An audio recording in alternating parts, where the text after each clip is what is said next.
Bonjour à tous, j'espère que vous allez bien. Moi, je suis très contente de vous retrouver pour une nouvelle vidéo. J'ai un peu tardé à faire cette nouvelle vidéo parce que j'ai mis du temps à faire ces tresses. J'avais envie de changer de look pour bientôt l'été, pour ce printemps et cet été. Et du coup, j'ai pas fait de tresses depuis que j'avais 20 ans, donc depuis 20 ans. Mais j'en suis très contente et je vous invite tous à changer de look ou changer quelque chose dans votre quotidien qui pourrait l'améliorer. Sortir de sa zone de confort. Mais ça veut dire quoi? Faire des choses qui nous font peur, faire des choses qui nous mettent dans une situation parfois mal à l'aise au début. Et finalement, qui sont tout l'inverse de ce qu'on avait imaginé. Parce que c'est infondé. C'est infondé cette peur est infondée, en fait.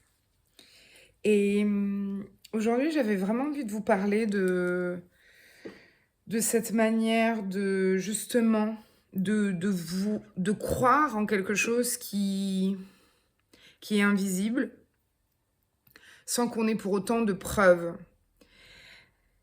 En fait, ce qui peut être compliqué au début quand on veut suivre son intuition, qu'on veut être dans une démarche un peu spirituelle, ou en tout cas être plus à l'écoute de nos désirs, de notre âme, c'est qu'on doit faire confiance. On doit faire confiance à la source d'amour divine euh,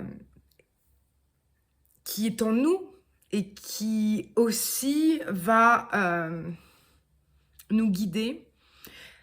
Mais c'est comme si on doit faire le premier pas, ou en fait, en tout cas, moi j'ai eu cette impression-là que si je montre à la source que j'ai envie d'aller vers cette direction-là, euh, j'engage le premier pas.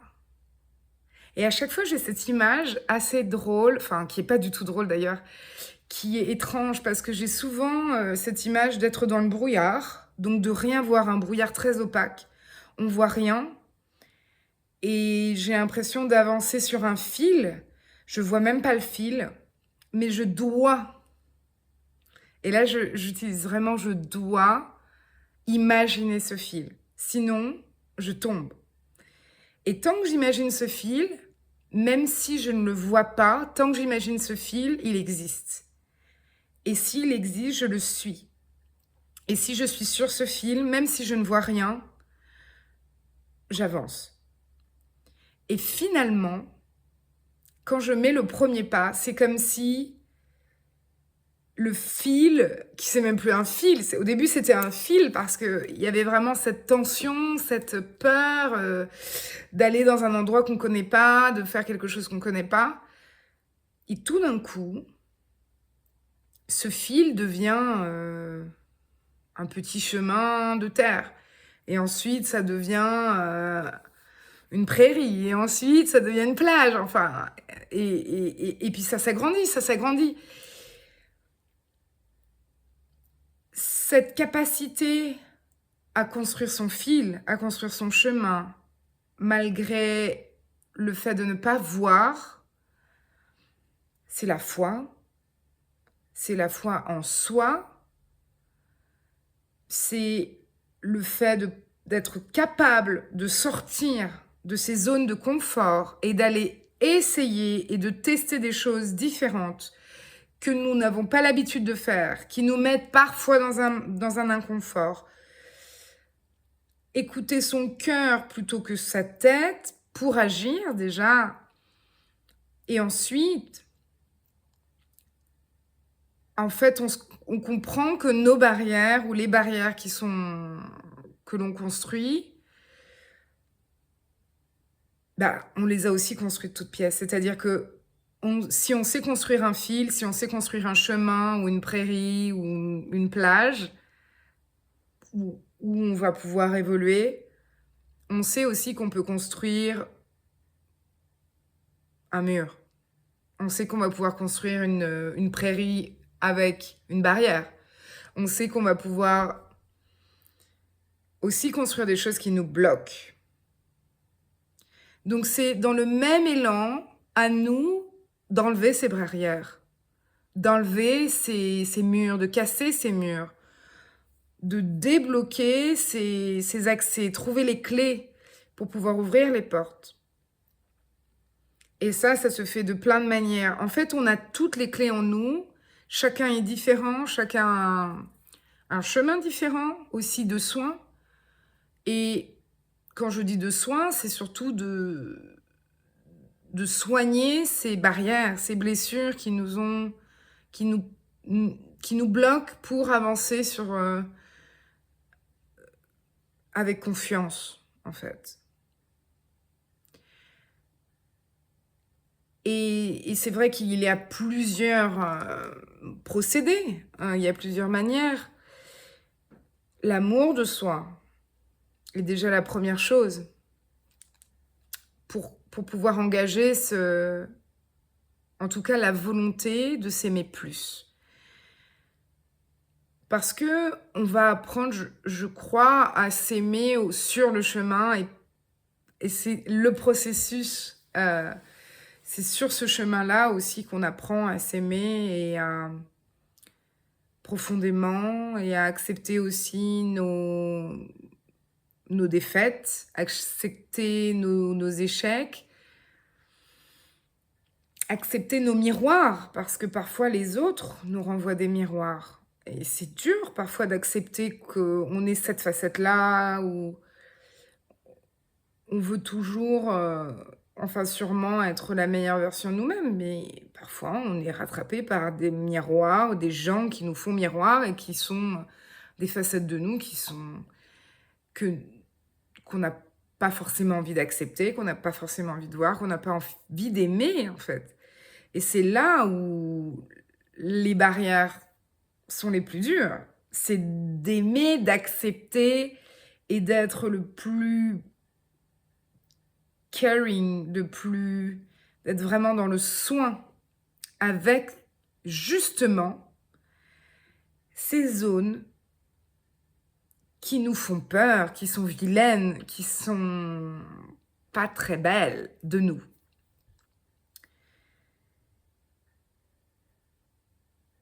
Et parfois, c'est plus fort que nous. Parfois, ça nous dépasse. Parfois, ça fait partie du transgénérationnel. Parce que on a en nous une partie de nos mères. On a en nous une partie de nos grands-mères. On a en nous une partie de nos arrière-grand-mères, arrière-grands-pères, grands-pères. Et on a toute une lignée dans cette vie qui aussi nous a accompagnés d'une certaine manière. Et parfois, il y a des choses qu'on ne veut plus garder. Donc ça, c'est une manière de se soigner par le soin transgénérationnel, par le soin énergétique quantique, par exemple, qui va être de toute manière très personnalisé, mais qui peut aller vers cette direction-là, de couper, parce que parfois, ces barrières, c'est comme un héritage. Vous avez hérité d'une vieille maison qui était à votre grand-mère et votre grand-père. Et en fait, cette maison, elle a des vieilles barrières qui ne vous appartiennent pas, mais elles sont là. Et vous les entretenez. Soit vous les entretenez, soit vous les repeignez, soit vous décidez de les enlever, de changer, peut-être de mettre un plus beau portail, ou de décider d'en faire un chemin libre, où ce sera ouvert. En fait, on fait ce qu'on veut de notre héritage. On décide soit de le laisser à l'abandon et de dire « Ok, je m'arrête là, j'arrive pas à aller au-delà ». Soit on décide d'entretenir ces obstacles et ces blessures et donc de les nourrir et de continuer même dans cette lignée-là et d'assumer ça. Ce qui est aussi un chemin, il n'y a aucun mauvais chemin, c'est juste soit on essaye de passer au-delà de ces chemins-là par différents moyens, dont, par exemple, le soin énergétique. Et finalement, ce chemin invisible que nous construisons, c'est aussi une manière de construire sa réalité au quotidien. C'est-à-dire que ce qui se passe à l'extérieur de nous, c'est le reflet de ce qui se passe à l'intérieur de nous. C'est ce qu'on essaie de construire, de guérir ou de créer à l'intérieur de nous, va s'exprimer à l'extérieur de nous. Et je pense que c'est tout à fait,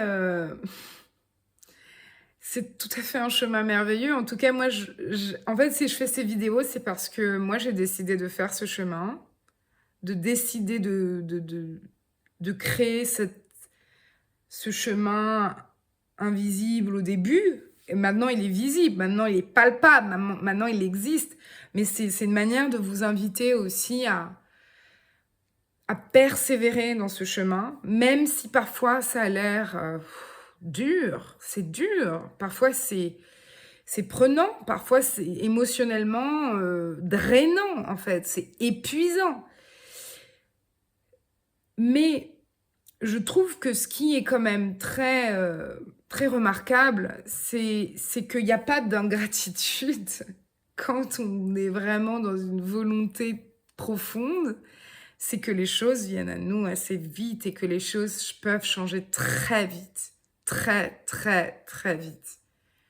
Et c'est ça qui est merveilleux. C'est que on sait que plus on fait des efforts, plus on travaille sur nous, plus on essaie d'aller le plus profondément en nous et d'essayer de créer une réalité qui nous ressemble et qui est alignée avec nous, plus cette réalité va exister. Et c'est ça qui est magnifique. Personnellement, j'ai un parcours hors norme, je dirais, parce que je viens de Normandie, d'une ville où, voilà, on a plutôt normal, c'est-à-dire que les gens ont des jobs normaux et tout le monde fait des choses, même si la normalité n'existe pas, mais je veux dire, c'est une ville où les gens sont commerçants, où les gens sont, voilà, on trouve des jobs alimentaires. Et moi, je savais très profondément, depuis très longtemps, depuis mes 13 ans, que j'arriverais pas à être dans cette case. Ceci dit, j'ai quand même joué le jeu. J'ai eu des emplois et je me rendais compte que c'était très difficile pour moi de m'y conformer. Et j'avais vraiment des difficultés finalement, à aller au-delà de ma petite voix à l'intérieur de moi qui me disait: «Mais tu peux tellement plus, tu t'ennuies ici, qu'est-ce que tu vas faire?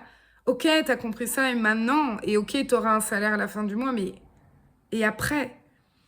Et finalement, quand des années après, j'ai décidé enfin, d'abord, j'ai fait des études de théâtre. Et puis, ben, les gens me regardaient, mais qu'est-ce que tu fais? J'ai beaucoup de gens qui m'ont jugée. J'ai beaucoup de gens qui m'ont regardée de haut en disant: «Mais pourquoi t'es pas comme nous? Qu'est-ce que tu fais?» Et en fait, j'ai arrêté de les écouter. C'est comme si j'ai arrêté à ce moment-là d'écouter à l'extérieur, mais j'ai écouté qu'à l'intérieur de moi. J'ai écouté ce qui se passait le plus profondément en moi. Et ça me plaisait trop d'apprendre des choses qui me serviront peut-être jamais, mais qui me qui nourrissaient mon âme en fait. De lire du théâtre, d'apprendre le cinéma, d'apprendre des techniques de cinéma, d'apprendre des techniques de théâtre. Et finalement, j'ai je me suis retrouvée d'une manière ou d'une autre dans une école d'art.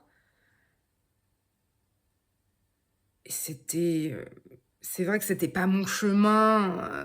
Bon, j'avais quand même dans ce lâcher prise, j'avais quand même déjà essayé de contrôler quelque chose, mais la vie en a voulu autrement et je me suis retrouvée dans une école d'art alors que je voulais pas forcément être artiste. Je voulais travailler dans le milieu peut-être du design, de l'architecture, de la scénographie. Et finalement, je me suis retrouvée à devenir artiste, plasticienne. Et à un moment, j'ai juste lâché la corde. J'ai lâché le cordon là qui me retenait à des choses absurdes parce qu'en fait, c'est pas rationnel. Mais dans les deux cas, c'est-à-dire c'est pas rationnel de dire ça, ce serait mieux. Et c'est pas rationnel non plus de dire que cette voie-là serait peut-être aussi une option. Bien qu'on arrive toujours, quand on a peur, de trouver des options qui sont rationnelles et qui seraient pas les bonnes idées. Mais je me suis dit, je fais confiance et c'est vrai que toutes les fois où j'avais testé comme ça des petites choses dans ma vie euh, liées à l'intuition, c'est-à-dire, en fait, on peut tester son intuition au quotidien. Alors, peut-être, ah là, attends, je vais prendre ce chemin à gauche au lieu de prendre celui à droite. D'habitude, je prends toujours celui de droite. Et là, je ne sais pas pourquoi, je vais jouer un peu et je vais prendre celui de gauche. Et en fait, chaque jour, on peut se tester comme ça avec son intuition et voir en fait si finalement on est dans l'intuition ou dans l'illusion. Mais on peut voir si ça fonctionne. Et c'est vrai qu'au début, peut-être c'est sur des petites choses et on voit que ça marche et on voit que les choses avancent. On a des signes de l'univers qui nous montrent que c'est le bon chemin, en fait. Une fois qu'on a décidé d'avancer à l'aveugle, l'univers nous montre des signes qui nous confirment qu'on est au bon endroit. 10 ans après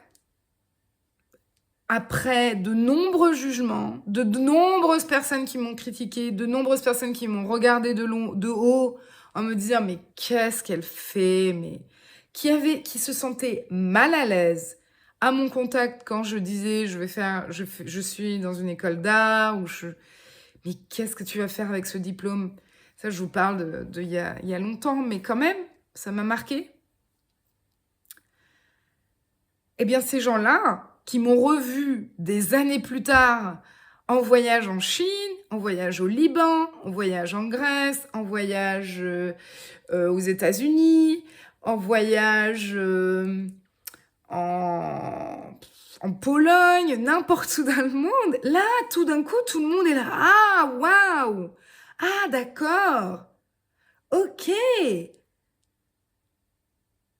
Évidemment, euh, c'est avec fierté et en rigolant que je dis, ben, je me suis écoutée.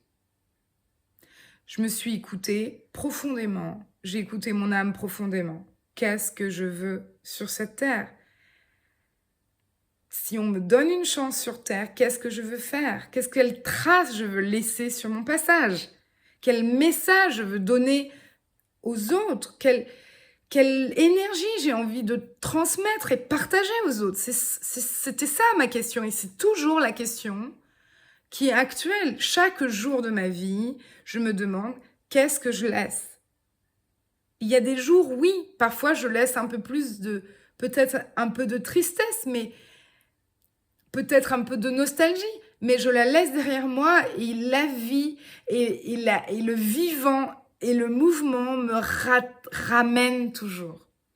C'est-à-dire que j'arrive pas à être très longtemps triste en fait. Je peux être un peu fatiguée parfois, mais même finalement, la vie, le vivant, le vibrant, le mouvement, l'énergie me ramène toujours vers quelque chose de positif en fait. Et j'arrive même plus en fait à aujourd'hui, c'est comme si la tristesse me, me fatigue un peu. Me fatigue dans le sens où je crois que c'est plus fort que moi. En fait, l'énergie de vie et d'amour est plus forte que moi. Et du coup, même si parfois je peux avoir des moments de tristesse ou de down ou être un peu basse énergie, bah en fait, ça me rattrape et je me retrouve dans le vivant et, et en fait, j'arrive pas à ne pas remercier ce qui est autour, ce qui m'entoure en fait. Parce que Parce que c'est un miracle. Tout ça est un miracle. On est tous des miracles. Bon, je vous laisse là-dessus. J'espère que ça vous inspire. Dites-moi si vous avez des questions, si vous avez envie de partager des expériences, des témoignages, des émotions. On peut le faire ensemble et enfin, je serais ravie de vous lire. Et puis, et puis de répondre à vos questions si vous en avez. À bientôt.